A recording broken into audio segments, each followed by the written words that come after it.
are here, kings and queens, at the Reparations Rebellion, lockdown BRIXTON, mash up Babylon, at least for a day, kings and queens, you don't know. And we're sitting right now next to the chair of the Emancipation Day Reparations March Committee, kings and queens, Sister Jendayi Serwah. Greetings. Greetings, my brother. How are you? Can't complain. It's the first of Messiah. We're feeling good. Exactly, the month of Messiah, and we got to honor the honorary Marcus Messiah Garvey. That's right. You know, and today is about sending a message that we're just at the beginning of our journey, and we don't build our nation by coming out for one day. You know, I've been saying all day, reparations destination is the restoration of our nation. And we need to really have that as a mantra, because people need to know where we're heading with this. We're not just heading with some little funding, some little grant, some little money business, some cutting some deals with institutions. We have lost so much more than money could ever repair. It's not that it's important, it's not important, but there are things we need to do as a community, and everyone needs to understand their role. And this is why we have this flagship day as an African Emancipation Day, Reparations Rebellion, which has been a march for the last 6 years. But every time we keep doing the same thing, we get the same result. And we had to do something different this year, and that's why we've called it a Reparations Rebellion. A lot of things haven't gone to plan, but it's been a beautiful day, and I want to thank each and every one for their participation and their contribution, known and unknown, seen and unseen. Give thanks for that. Let me ask you a first question. You said that it was a march before, now it's a rebellion, yeah? And the word groundings is being used. So what was the difference in intention behind the march, moving forward to a groundings and a rebellion? Well, today was meant to be about doing more ambitious acts of civil disobedience by blocking 9 roads in BRIXTON for an extended period of time to really disrupt the economy, disrupt the normal status quo within this area of London that used to be something that African people could call their home and their community.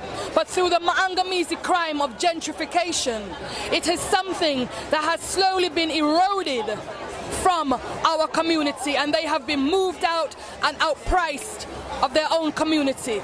So what we were trying to do today was to use a different tactic of non-violent civil disobedience to lock down roads, to disrupt traffic, disrupt economies, and really do something that's going to attract attention, because all these years various prime ministers have been telling us reparations is not the answer, and this is what they're doing. They're doing X, Y, and Z with X, Y, and Z inquiry and report and ray, and none of those things have made any difference to us. When people talk about representation in the community, more black teachers, more black, I be a black beast man on the road today, and we still are dead.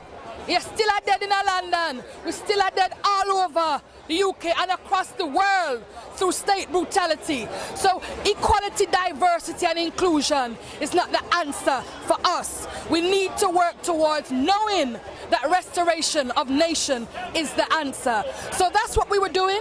We were working with allies to do that. An Extinction Rebellion came from all over London. They came from Bristol. They came from other cities around to help us with our roadblocks. But our people did not show at 7 a.m. to be briefed, to be ready to block roads. And then the police came down heavy on us, which they haven't done for any of the other protests that have happened. Nobody never come down on the people in them bikini and lycra when they were sunbathing in Bournemouth and the beach was cork. When BLM do them thing, them never say nothing. In fact, they get beer press, then get beer media, and then get beer support from the mainstream. And that goes to show you say there's something going on with that movement, that why you know it don't belong to us, right? So what we were trying to do today was a different tactic, and we had some success. We caused a lot of disruption when we finally got our people to take to the streets in Brixton, and we did a very, very slow circle of the area that took us quite a while to get around. So different tactics, and we have to be talking about different tactics, not just for the 1st of August 2021, but different tactics for the rest of the year leading up to the 1st of Messiah 2021. I would suggest that maybe our community at the moment, for a generation, has not been, let's say, trained in the art of civil disobedience, and so maybe we need to reignite those lessons and that strategic value. You are so right, because there actually are 2 generations of UK-born Africans who have not seen our people sufficiently rise up and occupy spaces and raise their voices around the demands and raising awareness around what is actually happening to us. 1980, St. Paul's, Bristol. 81, Brixton, Topteth. That's 40 years ago. That's 2 generations almost. So our people are going to be enamored by Black Lives Matter, but Black Lives Matter are taking safe spaces to do their things. Nobody is putting their liberty at risk in those places. Nobody is even coming close to what our ancestors have done, those that we pour libation to every day, every week, every year. So we have got a long way to go, and we need to actually, as you say, engage in what we call non-violent warfare. Okay, you are absolutely correct, because when you talk about our people not trained, I was going to say seasoned, same thing, you know, and that's why we say education is preparation for reparations. And that education is not just book education, not just reading and knowing. It's preparing yourself to know what you can do that's going to progress your movement.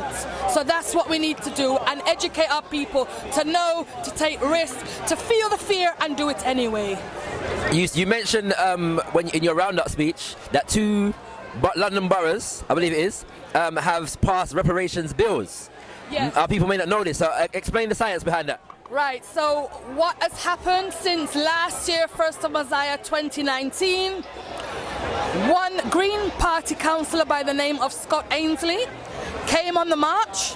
He was talking to people. He spent 2 hours talking to somebody who he eventually found out and knew that, and became aware that it was Kofi Mawuli-Klue, one of the co-founders of the Stop the Mangamizi campaign. And what has been happening is that the Stop the Mangamizi campaign and its formulations before that have been talking to political parties, including the Green Party, since 2003-2004. The trail went cold. And so when Scott Ainsley offered to support us, at first we were skeptical, and then we grabbed it both hands, and that he has maintained his word. He has been consistent. He has worked with the Stop the Mangamizi campaign since last August to work up the wording for this motion and get it agreed within his party. And then, in order to pass the motion, we had to get support from Labour councillors in order to get majorities in Islington and Lambeth. It's quite a long motion, okay, but we need to skip to, if we're tired of reading our Kian Bada, right, which is something we also need to repair ourselves on. The motion is in support of the Stop the Mangamizis campaign, amongst other things. It is in support of our call for an all-party parliamentary commission of inquiry for reparatory justice into the legacies of enslavement. And our people need to understand, you can't go and contest these people about stuff 500 years ago, because we know they're going to say we weren't there and they weren't there. But what we're living with is the legacies. We're living with the Mangamizi crimes. We're living with all these things that people talk about: racism, discrimination, inequality. That's just the tip of the iceberg, because equality, diversity and inclusion ain't gonna cut it for us as solutions to our condition and our status as African people worldwide. Because the Stop the Mangamizi campaign is not just about African people in the UK. we go beyond. We're a very pan-African approach. We are working with brothers and sisters across 4 continents in terms of our reparatory justice demands and supporting their movements of resistance and rebellion. So these motions that have been passed in Islington and in Lambeth are historical because they've never ever happened in this country before. We've had an approach about a 3rd borough in London, which will remain nameless at this time, but this is to show you that things are picking up, and we're also in talks about getting further motions passed. Our sister Cleo Lake, who's a Green councillor in Bristol, attempted to pass the same motion in Bristol.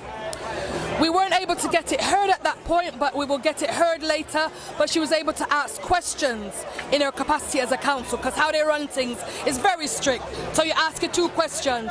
So progress is being made, and our people need to understand that they need to get behind this progress. They need to do their bit. They need to talk to their own MPs. They need to talk to their own councillors. They need to go to the scenes of Mangamizi crimes in their communities and call them out and make them support this campaign. Speaking of that, you're from Bristol, yeah?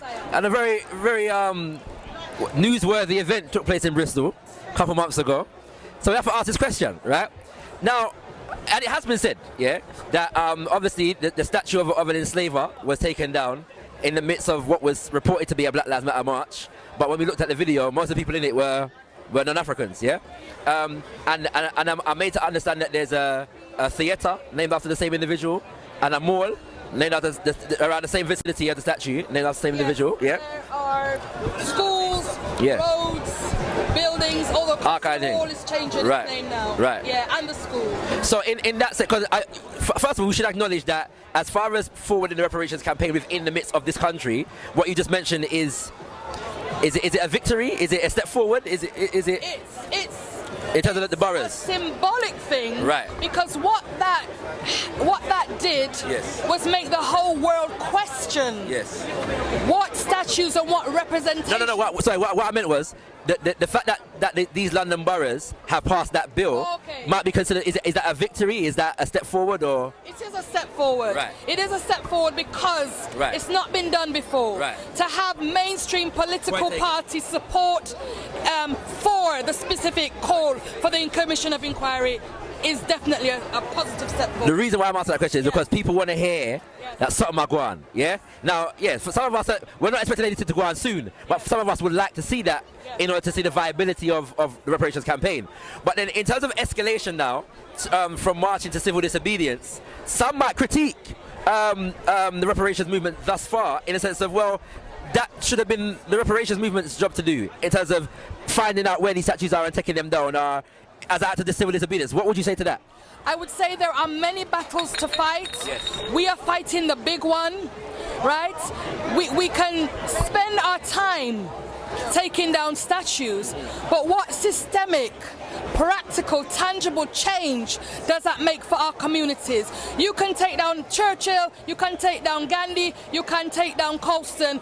Our people are still being killed. Genocide is still being impacting on our communities. So that's why I say that's a symbolic gesture that calls into question how people uphold and want to elevate people in their history who have conquered and upheld and contributed to building a system of white domination at the expense of our lives, of our ancestors. So we can't spend time on symbolic gestures. Our people are dying, right, all over the world. So if Black Lives Matter want to concentrate on symbolism, they can do that.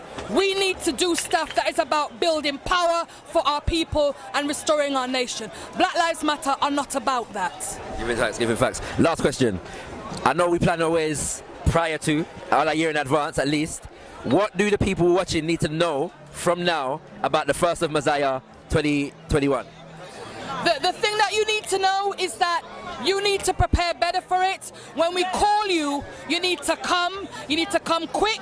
You need to come early. We do not know what the future is going to hold for that day, but we are going to be doing something, because that is a flagship day that we have claimed for African people, and it's a day in the year in the UK where the whole world watches and see what's happening to us. So it's not just about us in London or even in the UK, but by this time in Mosiah 2021, you need to ask yourself as a member of the African community, what have you done between this time and then to secure reparatory justice? I don't want anybody coming and telling us what we didn't do and what we need to do when they themselves haven't taken responsibility for their own community repairs, economic repairs, spiritual repairs. They have not held their own war cabinet to decide how we're going to raise the game for reparatory justice. There are so many things we can do. We have this thing called I Am Witness. We are preparing for people to become witnesses in our commission of inquiry. If you go on stopthemangameasy.com and our Facebook page, you will see the promo I Am Witness, which is a trailer inviting people who have experienced a plethora of Mangabisi crimes to be witnesses in our commissioning of inquiry. So start your family research, start documenting your story, start talking to your MPs about how the Mangabisi has impacted on you and what they need to do to get your vote to make changes. Thank you, Alta Jendayi. We appreciate it. And well done for the good work. We look forward to next year and the improvements. Because you said there's room for some improvement. Absolutely. You know what I'm saying? So we look forward to that too. Yes. And we wanna improve our people to be patient. Yeah. Because we all need room for improvements. All of us in whatever endeavors in our life, and so we should expect our organisations to have room for improvement as well, and work with them through it as well, kings and queens. And Absolutely. so we at Gotkush are certainly gonna do that, and we appreciate the work that, because we know the work that goes into these kinds of things, so we appreciate it. Education is preparation for reparations. Yes. That's what we say. And education is something that is about preparing yourself for the battles that are going to be ahead, because everybody has a role to play in the battlefield. gotkushTV, reparations, rebellion. And you know, so when we hear rebellion, we just have to do the kings and queens. As I said, God, we give thanks to the Emancipation Day Reparations March Committee and all of the kings and queens who came out today. Always remember, we'll see you next year, 1st of Mosiah 2021, if not before. And always remember, you ain't got nothing if you ain't got kush. Wordsmith, the #1 platform in the UK where black music meets bars, meets message. Don't watch the industry, we are the mainstream. Wordsmith, exclusively on gotkushTV.